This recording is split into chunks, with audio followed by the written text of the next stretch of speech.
Damon, thank you so much for the interview. First of all, what is NED doing in Georgia? And most importantly, why is it doing it? First of all, Otto, it's a pleasure to be with you today, but it's a real pleasure to be back in Georgia. It's my first trip to Georgia as president of the National Endowment in Democracy since coming here first time since the pandemic. I'm a longtime champion and friend of Georgia, the Georgian people, but it's the first visit as president of the National Endowment for Democracy. And I wanted to come here early in my tenure at the endowment because what happens here is important for the future of freedom and democracy. The endowment essentially it's America's foundation for freedom and democracy. We are funded by the US Congress, publicly funded, but set up as a private foundation, a private institution to support democracy and freedom around the world. That takes shape by the support that we provide for civil society, independent media, but also through what we call our core institutes, the NED family that's present here in Georgia, the National Democratic Institute, International Republican Institute, the Solidarity Center, and the Center for International Private Enterprise. And it really represents a NED commitment, understanding that our own diversity in the United States and our own democracy, these forces come together at the endowment to support democratic values and institutions around the world. Republicans, Democrats, business and labor in the United States, working together to support grassroots civil society, democratic institutions and values.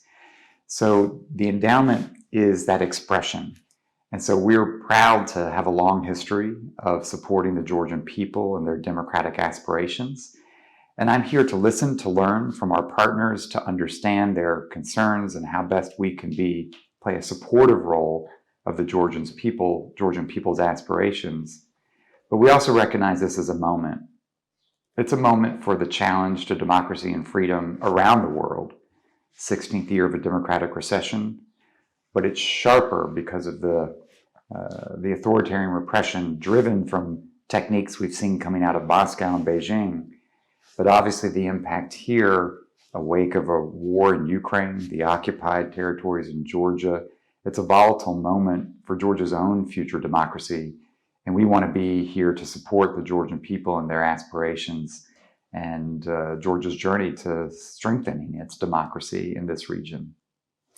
Damon, as you know, the European Union just recently admitted that Georgia has its place in this alliance, but it gave specific tasks to the country before officially granting it a candidate status. While, Moldova and Ukraine are a step ahead and they got candidacies.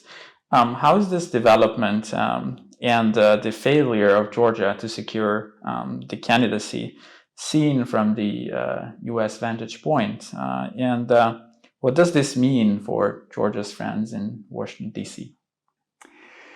Well, first of all, I think this is, it's quite significant. I've long been a supporter of Georgia's aspirations to be part of the institutions of the transatlantic community because we've been inspired by and believe and see the convictions of the Georgian people for where they see their future as part of a democratic West. It's really quite impressive and stunning.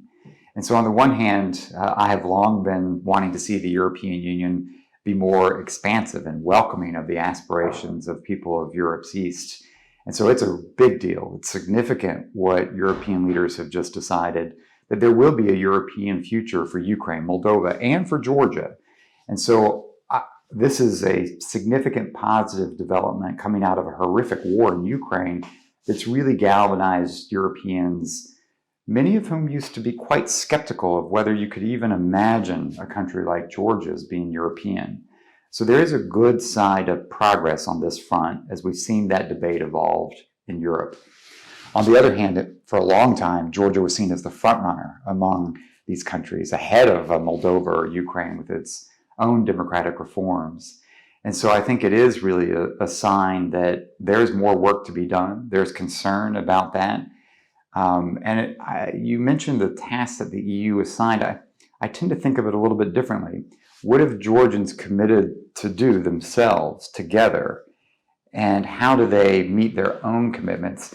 At the end of the day, this whole process of deepening democratic reforms, of joining the EU, of moving towards NATO, it doesn't really work if your concept is, what do we need to do to satisfy Brussels? That's not really the concept. What makes it so powerful, and I saw this when I served in the US government, and I watched the Baltic states, I watched others, is when it really sinks in that people understand, what do we need to do for ourselves to help our own people be secure, to protect their individual liberties, to provide our country its security, and understanding that what's happening, whether on a reform agenda or these things, you're not doing that for Brussels or Charles Michel or President Macron. That's not really politically sustainable, or it isn't even the right way to think about sort of democratic momentum. It's understanding what's going to be the best pathway so that the Georgian people have their security, have their ability to have their voice, and an understanding that these reforms need to come out of Georgians' commitments to each other to deliver a better future for Georgians, so that mothers and fathers can see a future for their children here, and they don't have to think about their kids just going abroad, whether it's for jobs or for freedom, that right here in Georgia, this can become Europe. And I think that transition is really important. So I worry right now. I welcome the fact the EU has signaled that Georgia has a European future. I will tell you, when I served in government, you couldn't get some European politicians to even acknowledge that. This is a significant step forward. And yet, it's also a clear sign that there's a bit of concern and disappointment about the lack of progress and movement on the real underpinnings of what a democracy means. And so Georgians shouldn't think about, what do I need to do for Brussels? What does Georgia need to do for its citizens, for its own aspirations? And that's part of the difference of thinking about joining NATO or joining the EU. These are associations of choice. We don't need, nobody's asking or requiring Georgia to do something. It really needs to be, does Georgia want a democratic future? If it does, if it wants to be part of these institutions, these are the types of expectations that come with that. But they have to be Georgian aspirations. And right now, I think there's some question. There's clarity that the Georgian people are pretty strong in their conviction of where they see their future. It's compelling. We see it in polling data. We hear it from Georgians across the country, whether rural or urban. And yet, I think that continuity of commitment to what it takes to deliver the standards of reform are really important. Coming back, that's partly what, the National Endowment for Democracy is here, again, not as Americans showing up to say, here's what to do, but how can we support Georgia's journey? So that's why we make commitments to support independent media so that people have access to information, can help manage information environment rife with disinformation that's dangerous and trying to manipulate the population. That's why we stand by grassroots organizations, which really are investment in civic engagement and participation, whether it's youth participation, inclusion of LGBT community in political debate. This is part of the sense of an agency. How do people have a sense of agency in a democratic society? But it's also why we make commitments to Georgians staying connected to their own occupied territories and understanding that there has to be a future there, a pathway there. An attractive Georgia is going to be compelling to Abkhaz wondering about their future as well. And so these are the types of commitments that we make that are not about the EU. They're really about Georgians' aspirations for its own people, its own democracy. But these investments, I hope, fuel the success of being able to accelerate Georgia's agenda on the EU. It's pretty clear Georgia's made some commitments, and I think you've heard European leaders say, can you meet these commitments you've made? If so, we want to respond to that. But it doesn't just happen. It takes hard work. And there's a question right now, does Georgia have the political will and the political capability in this environment to deliver on its own commitments to deepen this process? There are serious concerns about the potential of instability in Georgia, and some say the government instrumentalizes this to keep the opposition at bay. But others argued that the opposition is also prone to sort of brinkmanship here. How are recent developments in Georgia's internal political scene seen in the US, especially as the civil society activists are playing more active role in Georgian politics? Sure. Look, I mean, robust politics where parties and politicians have a full debate is part of the fabric of democratic society. It's a healthy part of it. But you can also see where that becomes unhealthy when the rules of democratic debate are really pressed. And so this is where civil society, where independent media is so vital, so critical. And so one of the things that I think has become a little bit disturbing is this sense of insecurity, as you said. We're hearing from journalists about the concern about their own safety, their security. We saw on July 5th last year, journalists killed, protesters really threatening the lives of those that turned out to stand by the rights of the LGBT community. It's part of the reason why we're here right now, to underscore solidarity with the Georgian people, with Georgian journalists trying to do their job, with the LGBT community, others. It's part of, I think, a sense of any government is in power. When you're in government, you have an added responsibility. And it's hard in democracy to have an added responsibility to help create a conducive environment where there can be an even playing field. And I think many people are concerned about that, whether it's the safety and security of those who want freedom of expression, coverage of media, to be able to operate freely, or it's the terms of political debate. And so part of the challenge here is how within a democratic political framework, how can political actors work within these rules to shape Georgia's future? It doesn't just happen automatically, and that's why the role of civil society, the role of media, is an integral part of helping to be part of those checks and balances. And so it is a moment. There's tension. You can feel that tension, and it's a bit concerning. It's a bit concerning, but it's oftentimes these pressures which help force and advance progress in society as well. And so I hope that leaders here in Georgia, that activists here in Georgia, see the bigger picture of how to actually strengthen the security that you mentioned. Ultimately, Georgia's security, its freedom, the sovereignty of a country that cannot take that for granted. Its freedom as a nation, as a people, I think is really tied to the caliber, to the nature of its democracy.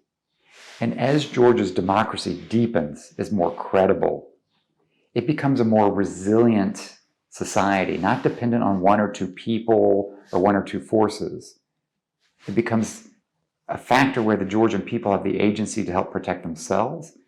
And that deepening of its democracy is what makes the American people, many in Europeans, say, Georgia really is part of the West. It deserves to be part of these institutions.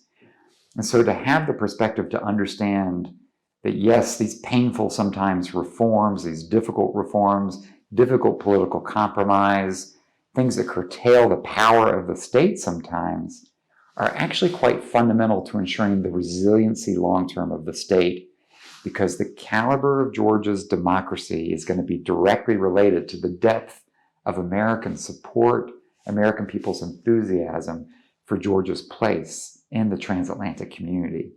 I'm confident about that over the long term. I'm an optimist for Georgia because of the extraordinary creativity, ingenuity, and commitment that I see in the Georgian people.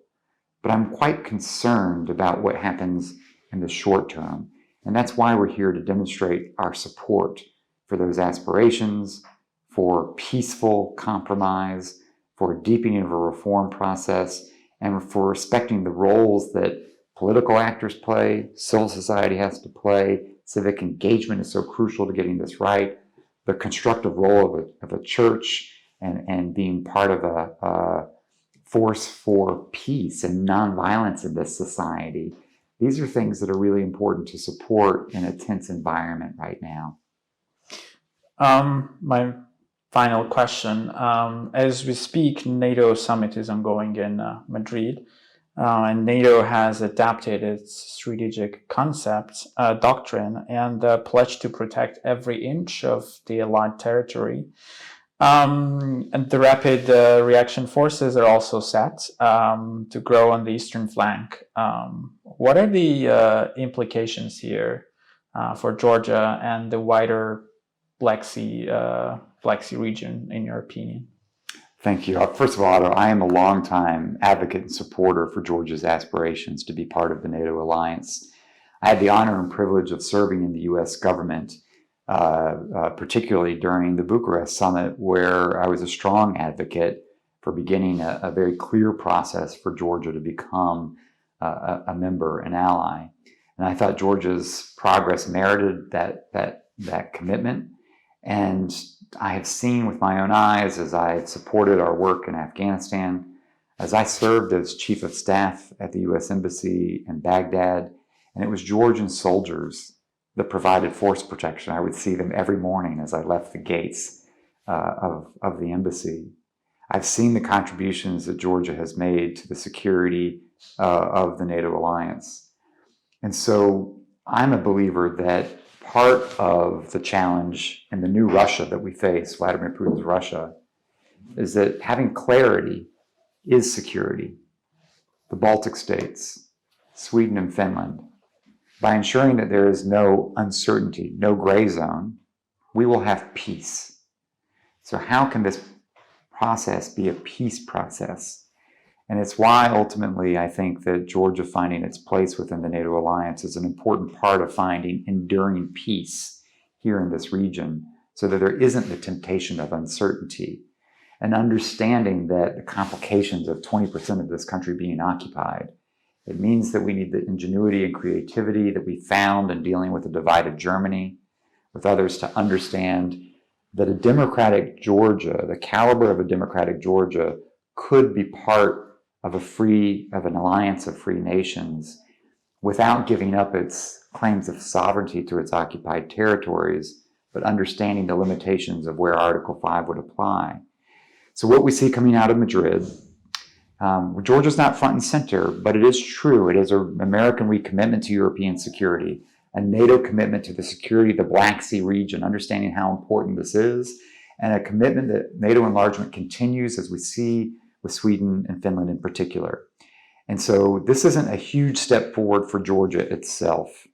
But I think if you think about the consequences of the overall opportunity, it's creating an infrastructure in which, as Georgia gets this right, if Georgia continues to bolster the caliber of its democracy, to continue to reform its armed forces, to continue to partner with democratic nations, this is, I think, there is a pathway for Georgia to be a close partner of the United States and ultimately an ally within NATO. It won't happen tomorrow. It is tied to confidence and the durability of the democratic institutions. This is why a Sweden-Finland decision was really easy in Madrid. Both the compatibility with the alliance security forces, but as importantly, the stability of their democratic and systems of rule of law. And I hope that provides some inspiration, some pathway for Georgian leaders, Georgian politicians, to not only think about their security interests, but to understand that democratic reforms bolster national security and that they're intimately related. And to get that right, it's got to ultimately be, despite all differences, to see different political parties, different factions of civil society that believe in a common sort of place of where is Georgia's place in the world. And despite political differences, to be able to work together towards that goal, that's pretty powerful. Finland and Sweden are in today because we saw a political consensus form across parties, across civil society, that made it possible for their politics to deliver. I think it offers some insights for Georgia and its path forward. Thanks so much. Thank you, Otto. It's a real pleasure.